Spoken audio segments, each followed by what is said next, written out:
शरिया board के फैसले के बाद भी आपने नमाज नहीं पढ़ाई, आप इसकी वजह बता सकते हैं? क्योंकि हम शरिया बोर्ड के फैसले के खिलाफ हैं, हम उसे नहीं मानते। मगर कबीर साहब, आप तो शहर के नायब काजी हैं और बोर्ड के वाइस चेयरमैन भी। तो हमारे वाइस चेयरमैन और नायब काजी होने का मतलब ये तो नहीं कि हमने अपने ख्याल और अपनी सोच की आजादी किसी के पास गिरवी रखी है। हम औरतों के मस्जिद में आकर नमाज पढ़ने के खिलाफ थे, हैं और रहेंगे।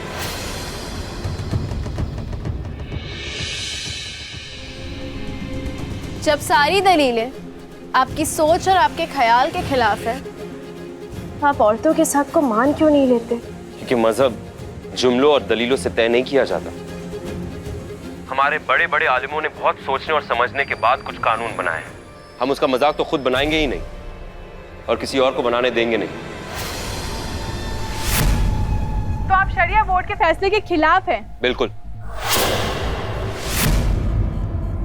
शरिया बोर्ड के फैसले को खुद वाइस चेयरमैन ने मानने से इनकार कर दिया। नमाज तो हो ही नहीं पाई, अब आपका अगला कदम क्या होगा ज़ारा? यहाँ सवाल सिर्फ नमाज का नहीं है, नमाज तो उस दिन भी हमने पढ़ी थी। यहाँ सवाल सोच का है कि औरतों के मस्जिद में जाके नमाज पढ़ने को हमारे ये मर्दों का समाज कबूल करता है या नहीं? जवाब है अभी तक नहीं, लेकिन हम लड़ेंगे। तब तक लड़ेंगे जब तक हमें हमारा हक नहीं मिल जाता। अब जब ये मुद्दा पूरी तरह खत्म नहीं हुआ है, तो क्या आप अपने अब्बा के पास रहेंगी या फिर अपने शौहर के पास लौट जाएंगी? ज़ाती सवाल नहीं। मैम प्लीज जवाब तो दीजिए मैम। प्लीज। जैसा कि आपने देखा, शरिया बोर्ड के फैसले पर अभी भी सवाल बना हुआ है। औरतों को उनका हक मिलेगा या नहीं, ये जानने के लिए बने रहिए कैमरामैन राकेश के साथ। हम तुम्हारे साथ हैं ज़ारा। एक काजी की बेटी को ऐसा ही होना चाहिए। अस्सलाम वालेकुम शहबाज भाई, हुक्म कीजिए। हमारी बात जरा गौर से सुनिए। जी।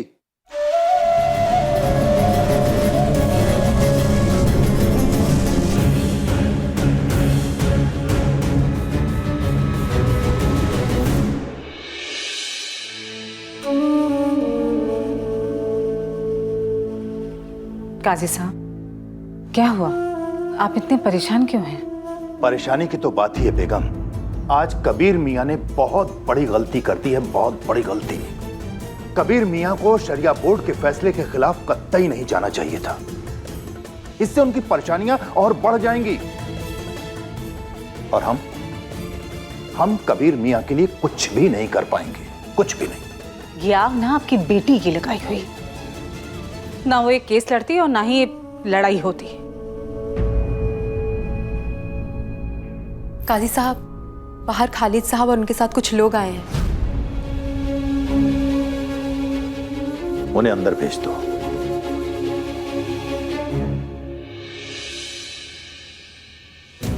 अस्सलाम वालेकुम।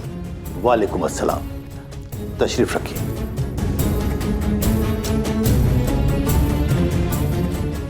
आप लोग अचानक इस वक्त, सब खैरियत तो है? अभी तक तो सब खैरियत है काजी साहब, मगर आपने अगर इमरजेंसी मीटिंग नहीं बुलाई तो सब लोगों के सीने में सुलगती आग बहुत जल्दी बाहर भी आ सकती है। इमरजेंसी मीटिंग किस लिए? मतलब हम सब लोग वाइस चेयरमैन कबीर अहमद के खिलाफ नो कॉन्फिडेंस मोशन लाना चाहते हैं। जो आदमी शरिया बोर्ड के फैसले को नहीं मानता, ऐसे आदमी को वाइस चेयरमैन बने रहने का कोई हक नहीं है।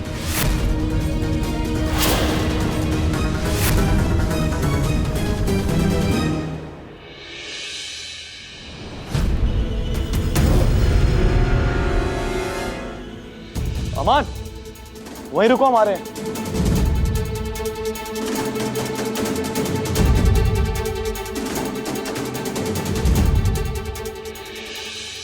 एक काम करो, इसे छोड़ो और हम तुम्हारे लिए नई पतंग लेके आएंगे। नहीं, हम हार नहीं मानेंगे।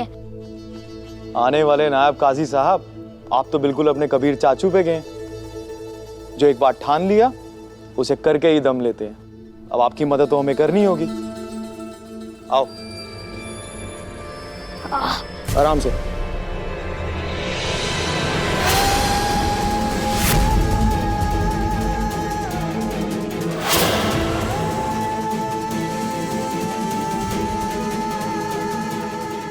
अमान!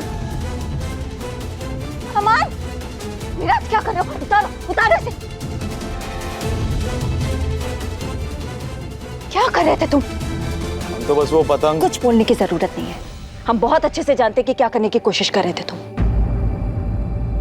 अमान, बेटा तुम अपने कमरे में जाओ। अम्मी पतंग। हमने कहा ना अमान, फौरन अपने कमरे में जाओ।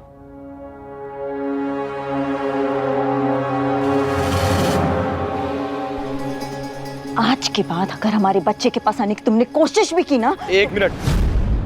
जितना बुरा आप हमें समझती है ना, उतने बुरे हम है नहीं।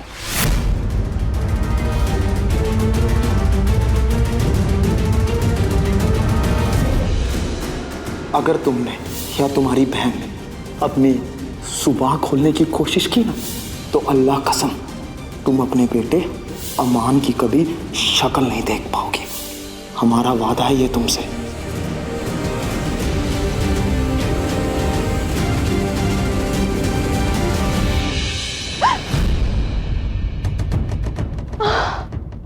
बच्चों, क्या हुआ आपको? आप रो क्यों रही हैं?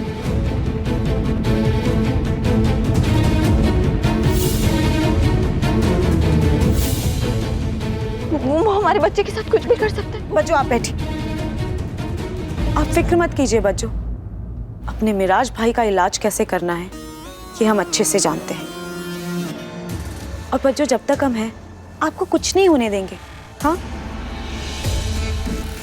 बहुत बहुत शुक्रिया नीलोफर, बहुत बहुत शुक्रिया। तुम ऐसे बोल रही हो तो हमें थोड़ी तसल्ली मिल रही है, वरना हम तो डर ही गए थे वो हमारे बच्चे। बच्चों हम बोल रहे हैं ना कि कुछ नहीं होने देंगे, लेकिन बच्चों आप ऐसे सूखे सूखे शुक्रिया करेंगे? मेरा मतलब है कि हर काम का दाम होता है ना बच्चों।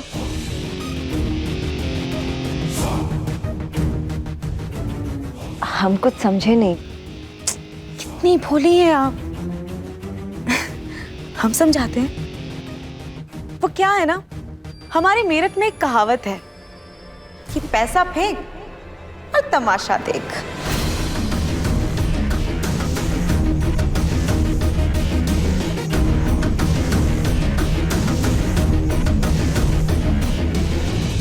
नीलोफर,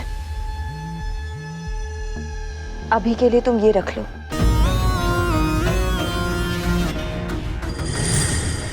बस हमें और हमारे बच्चे को इस मिराज की बला से बचा लो। बच्चों आप समझ लीजिए कि मिराज नाम की बला से आप महफूज हो गए। आज के बाद मिराज आपके और अमान के पास नजर आने से पहले 100 बार सोचेगा।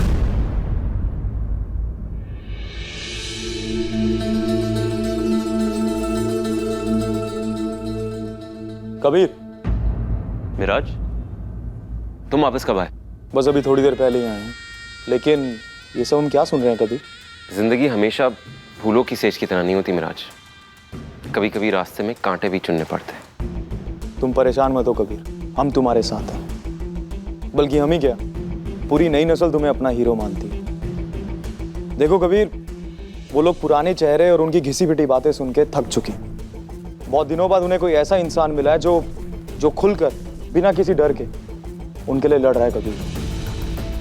और हम जानते हैं कबीर कि इस पूरे मसले की वजह से हमारे प्रोजेक्ट पे बहुत नुकसान भी पहुंचेगा, लेकिन तुम फिक्र मत करो, हम सब संभाल लेंगे कबीर। मिराज, हमें फिक्र तो जरा भी नहीं है। सब लोग हमारे साथ हैं, और जब तक लोग हमारे साथ हैं तो प्रोजेक्ट खुद ब खुद कामयाब होगा, देखना इंशाल्लाह।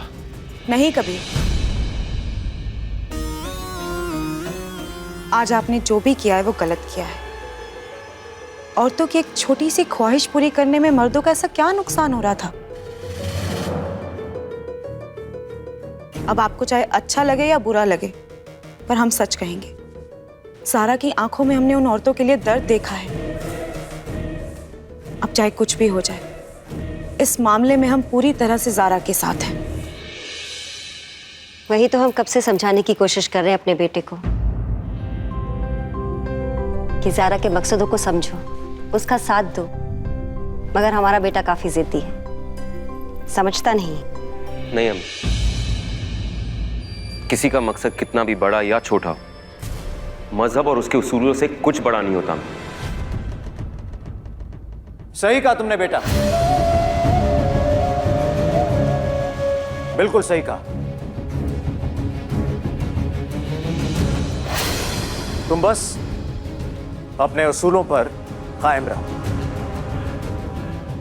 लखनऊ का हर नौजवान तुम में अपने मुस्तकबिल का काजी देख रहा है। उन्हें मायूस न करना बेटा। अस्सलाम वालेकुम। वालेकुम सलाम बेगम। सब खैरियत? पर ये क्या, आते ही आप कबीर की तरफदारी करने लगे? आप बेगम, ये घर के नहीं बाहर के मामलात हैं, इनमें आप ना ही दखल दें तो बेहतर होगा।